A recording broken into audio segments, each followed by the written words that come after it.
Recording 42. You will hear a lecture about how the production of ceramics, such as plates, pots and glass, first began. First, you have some time to look at questions 31 to 40.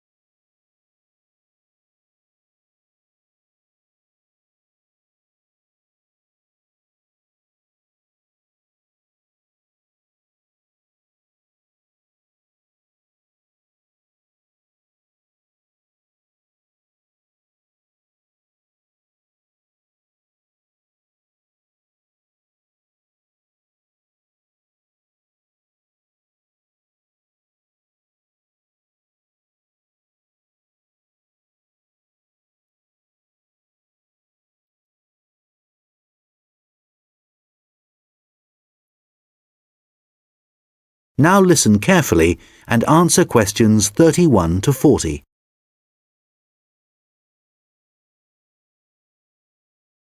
Hi everyone.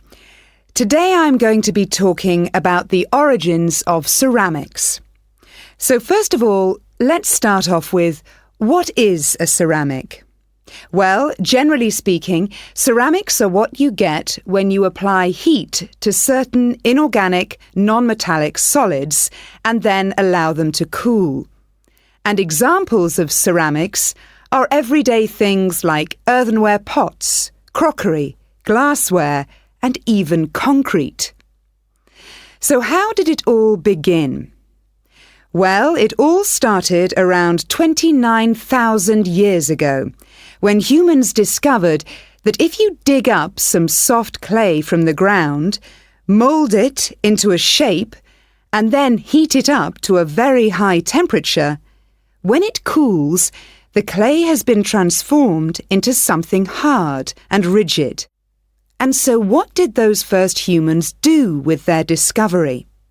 Well, they created figurines, which were small statues and which depicted animals or gods or any shape that the clay could be moulded into. And all this activity was centred around southern Europe, where there is also evidence of ceramics that were created much later. The early humans also found a practical use for their discovery, such as storing things like grain, although there were drawbacks.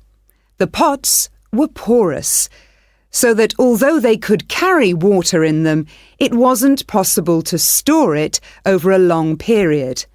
And also they were quite brittle and shattered very easily if they were dropped. But despite these problems, it was many thousands of years before there were any improvements.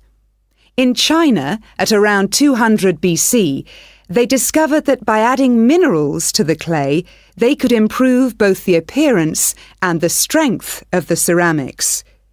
But it took nearly 1,000 years before they perfected the process to produce high-quality ceramics known as porcelain. And once they had perfected the process, they kept it a secret for another 1,000 years. Compared to the first ceramics, porcelain was lighter, finer, harder, and whiter, and became an important commodity in China's trading with the rest of the world for hundreds of years. In fact, it became so valuable that it was known as white gold, and spies were sent to China to discover what they did to the clay to produce such high-quality merchandise. It wasn't until the 18th century that the secret began to unravel.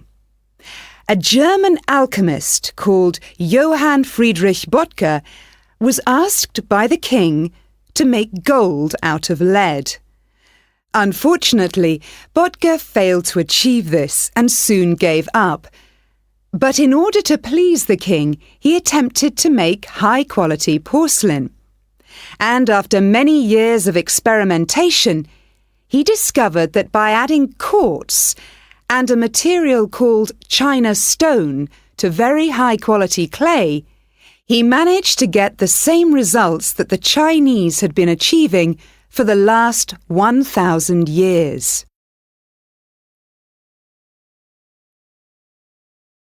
We'll now look at another ceramic which is made from mixing sand with minerals and heating to over 600 degrees Celsius. When this mixture cools, the result is, of course, glass. The main difference between ceramics made from clay and glass is that clay is made up of crystalline plates which become locked together in the cooling process, whereas glass cools too quickly for crystals to form. Apart from that, the process of heating up naturally occurring materials to transform them is the same. The origins of glass date back to 3500 BC, but it wasn't until the Roman Empire, 2,000 years ago, that the art of glass blowing and the practical uses of glass became more widespread. One of the more innovative uses was to use it in windows, as up until then they had just been holes in walls. It must have been very drafty in those days. The Romans were also responsible for inventing concrete, and although the origins are uncertain, experts think that this is largely due to the high level of volcanic activity in the area.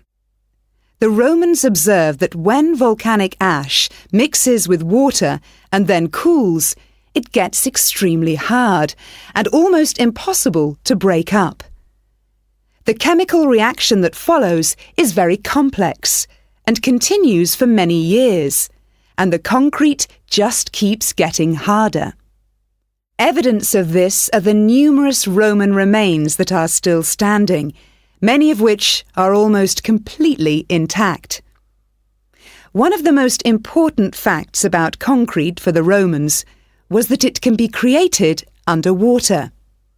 As the Roman Empire grew, the Romans needed to take control of the seas, and for this they needed to build harbours capable of holding a fleet of ships. Pouring concrete mixture into the sea immediately started the hardening process, and rather than just dissolving in the mass of water, the substance was tough and long-lasting. This strange characteristic of concrete made a significant contribution to the success of the Roman Empire.